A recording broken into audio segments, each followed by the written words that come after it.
பழனிமலை முருகன் கோவிலில் இரவு நேரத்தில் நடக்கும் அதிசயம் தெரியுமா உங்களுக்கு? நான் சொல்கிறேன் கேளுங்க.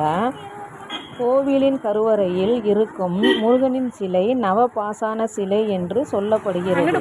நவபாசான சிலை என்பது 9 வகையான விஷங்களை கொண்டு சரியான முறையில் பயன்படுத்தி அதன் மூலம் ஒரு சிலையை செய்வதுதான் இதன் பொருள். இந்த சிலை போகர் என்ற சித்தரால் வடிவமைக்கப்பட்டது. பழனிமலையில் நடக்கும் அதிசயம் என்னவென்றால், இரவு நேரத்தில் பூஜை முடிந்தவுடன் நவபாசான சிலைக்கு சந்தனம் பூசுவது வழக்கம். காலையில் அந்த சந்தனங்களை எடுக்கும் பொழுது பச்சை நிறமாக காட்சியளிக்கிறது என்று சொல்றாங்க. நவபாசான சிலையில் இருந்து உருவாகிற வியர்வை துளிதான் இதற்கு காரணம் என்று சொல்லப்படுகிறது. முருகனை பிடிக்கும் என்பவர்கள் ஓம் சரவணபவ என்று சொல்லி கமெண்ட் செய்யுங்கள்.